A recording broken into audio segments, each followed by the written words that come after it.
I won't be, as I said, screaming and hollering and hooting and hollering no more. Those days are over. But I will teach you as God has given it to me. No, I don't do that. That's one thing you have to be very careful with these very sensitive paths and things when you're using them. Okay, but today I'm going to ask a question. And as I was telling Brother Michael and Sister Rachel, I'm sort of like a pit bull when it comes down to preaching. If God gives me something to drive home, in other words, just kind of hound on it a little bit, just kind of stay there and just continue to confront you with it, maybe it'll sink in. That's what preaching is all about. Preaching is about repetitiveness. Did you know that? Yes. You know, some people say, well, he preached that last week, or no, it didn't preach it last week. It's just, you may hear some of the same words that I used last week, but it's not the same sermon, and God has given me that there is a need to sort of browbeat, to sort of go over this again and again, and I'm crazy enough to continue to preach things over and over again until God releases me and says, okay, that's enough. Move on to something else. So today I'm going to ask you a question. I love doing it this way. I like to ask a question and you can toss it around in your mind to see where you are. Okay? I want you to toss this around in your mind just to find out where you are. All right? Because where you are really has nothing to do with my salvation, right? It has nothing to do with the next person's salvation. And I don't care how much you love each other.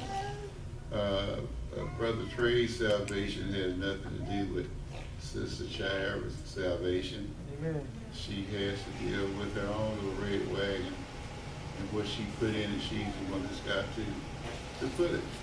And the thought that came to me as I sit in there musing and wondering what type title or handle I would put on this, it came to me just as simple. And I want to ask this question, Sister Dan, this is noteworthy. When it's all over, okay? When it's all over, what do you mean when it's all over?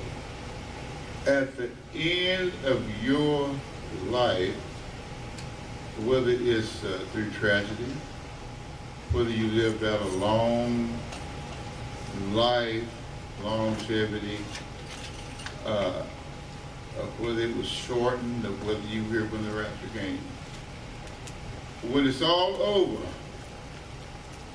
will you hear the words,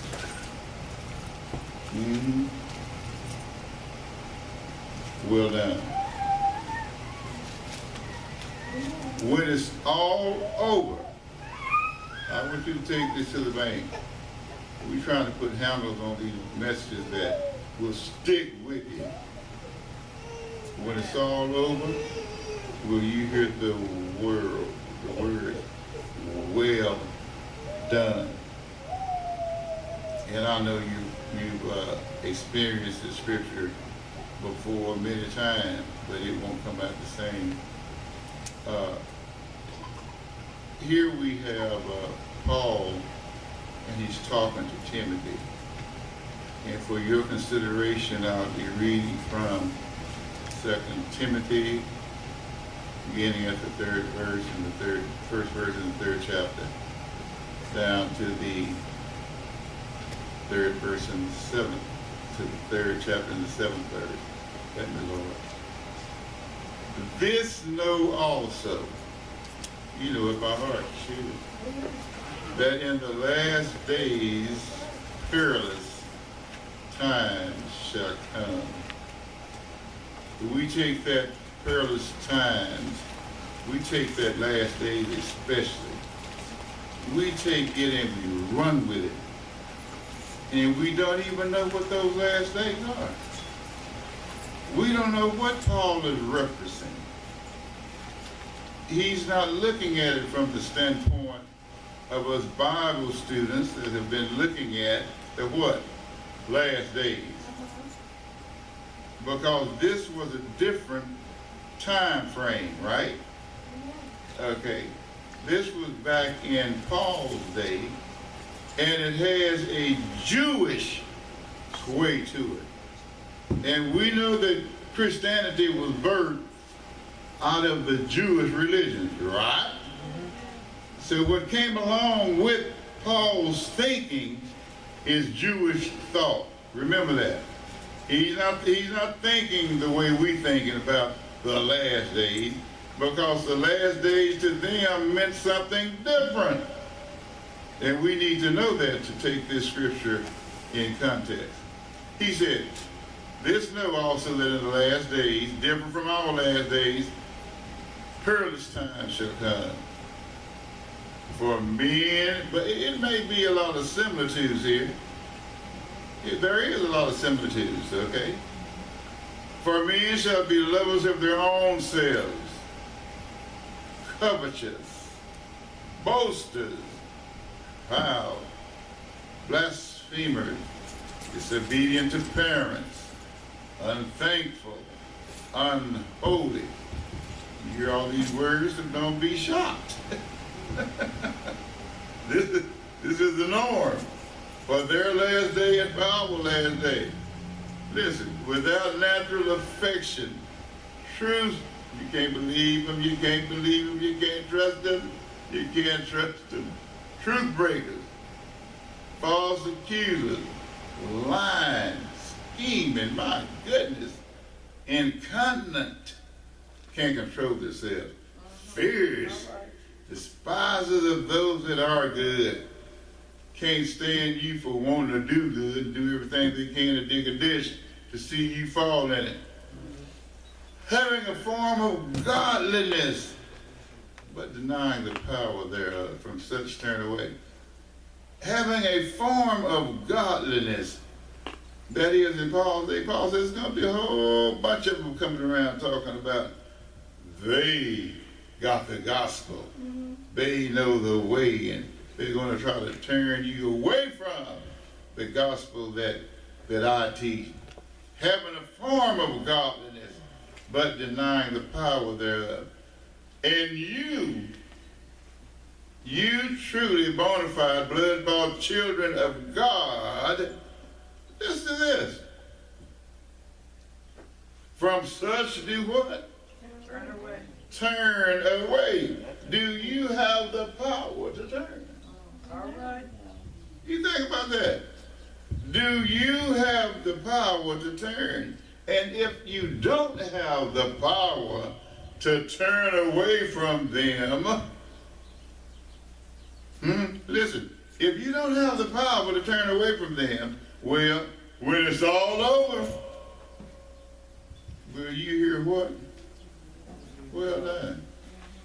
If you can't turn away from them, that means that you're going along with them, right? You're going the same way. Right. Amen. And if somebody can say amen over here. And I don't want to hear no walls talking about amen. Say amen, walls. No, I don't want the walls saying nothing. I need you all over your mouth to say amen. Amen means what? That's right, preacher. I agree. Okay, moving on. They are ever learning.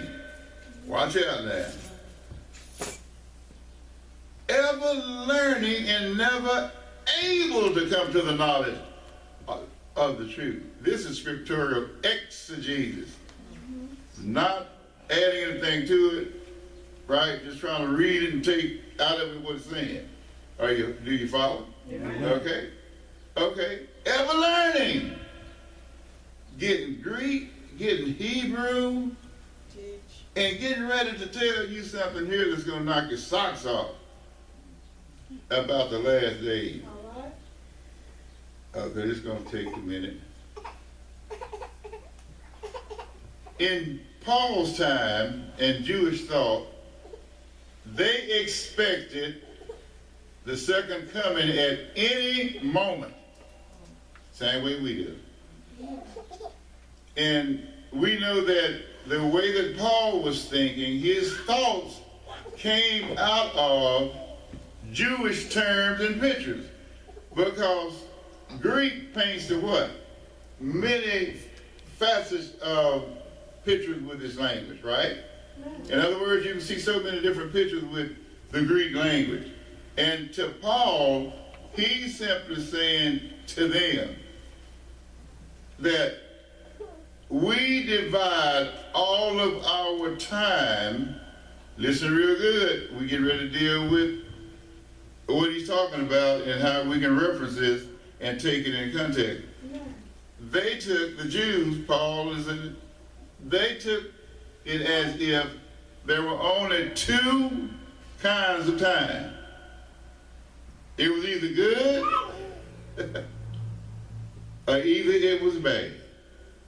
That's the way they looked at things.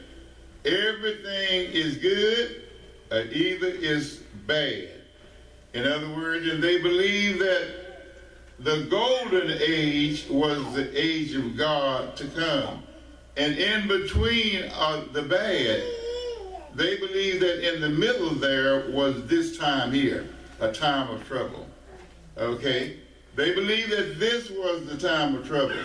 So basically he's saying time is presently evil. The time we're living in, Paul's saying, is evil. Okay? But the time that's on the way is going to be the golden age of God. He said, but in between those two ages is going to be what? This time. It's going to be the time where men are going to be lovers of themselves and all of this is going to be going on. So basically that's what Paul is referencing. And he's saying the present age is altogether evil, and we're going to experience a golden age, and in between the day of the Lord, which is going to be the golden age, and when God is going to intervene and shatter this whole world and remake it, the day of the Lord was to be preceded by a time of terror. And that's what Paul is talking about. Only. He's not talking about anything else. He's referencing his day in Jewish thought. So these basically to Paul. Paul could say what? These are the last days because he thought what? That time separated into what? Two different compartments. The good and the bad and the terrible time. So basically he's referencing what? The terrible time in Jewish thought. We can't say that we're in the last days. Right. Can we? Right. No one here can say that we're living in the what? The last days. But when we take it in context the way Paul is looking at it in his day, he could say what? It's the last day due to Jewish thought. And that's the way they looked at things. So now we know that Paul is really referencing what? His day in the last days. And his last days are not our last days. All right? There's a similitude there. They may be running parallel to each other. You can juxtapose them together. Juxtapose means what? Running side by side, okay? And you'll get the same results and see the same things going on. But regardless of whether it's the last days for us, or whether it was the last days for Paul, know this, that Jesus did not leave them empty-handed on how to handle his business. All right? Jesus didn't leave his disciples in the lurch. He didn't leave them ignorant. And he left the Bible and his word here for us. Whereby, don't be ignorant, brothers and sisters. You need to know how to handle your business. You need to know how to handle my business. Because I didn't call you as my disciples just to sit around and whistle Dixie. All right? I didn't call you just to have you just come to church every Sunday and look pleasant and put on your best face that Christians can put on. I call you to go to what? Work. Amen. I called you to go to work. Get up off of your do nothing and do something. Amen. I put something in you that needs to be done in the kingdom, and no one can do it like you would do it if you would decide to do it. Okay? You are a part of the building, and only you will be able to fit in this spot that I've carved out for you to fit in the building. Brother Trey's brick, Brother Trey's whittling down and shaping and knocking off little corners and nudges and little ridges. There's a specific place for Brother Trey. And when God gets ready to use him, Brother Trey will slide in that slot just like that. But if you get Brother Michael and try to put his shape and form in Brother Trey's what? Slot, it won't fit. Can I get a witness?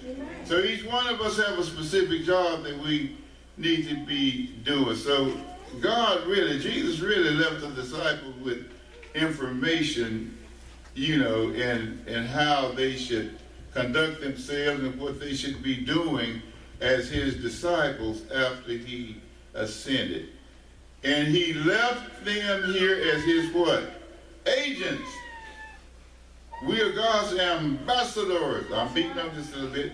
We are God's ambassadors in the earth. We were left here. We were given the words that Jesus gave the disciples to pass on to every generation that is to come on the scene. And he's telling them and has told us how we need to carry on the building of the what? Church. It's time for the dead church to what? Rise up. And it's time for the sleeping church to do what? Wake up. That's just the way it is. What God called me to do it. Do it. Quit procrastinating. Quit stalling out. Quit shucking and jiving. Quit bull jiving. Bring it. Stand up. Dig your heels and, hey, he gave me this to do. Got to get started somewhere. Got somebody that'll teach and train me free. All I need is to give a little time.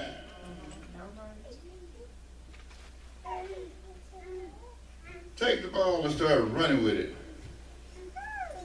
It's time to stop passing the ball off to somebody else. I was a glory hog myself. You give me the ball, I'm going to try to climb. I'll be running, one hand catches, running backwards, diving, and rolling and trying to knock your legs off if you get in my way. So we need to get busy, okay? So we need to carry on the building of the church. And then Paul goes on to explain what? How Jesus had begun this work on earth and how he would continue to function in heaven and give us our instructions. And he sent the what? Holy Spirit, one just like him, back to us, to live in us, walk with us, right? Amen. In order to be able to accomplish this work. And he said, this is the way that evangelism is going to spread throughout the world. Amen. Through who? Through us. Amen. It's so easy to open our mouths and say, hey, why don't you come to church this Sunday? I'm not going to ask you to hold your hand up and ask how many people you invited. But that's what we need to be doing. Are you on the job? On the job, instead of raising hell, why don't you say? Instead of raising hell and climbing, why don't you say? Why don't you come visit us at church tomorrow? I I've got a pastor that really teaches the word, and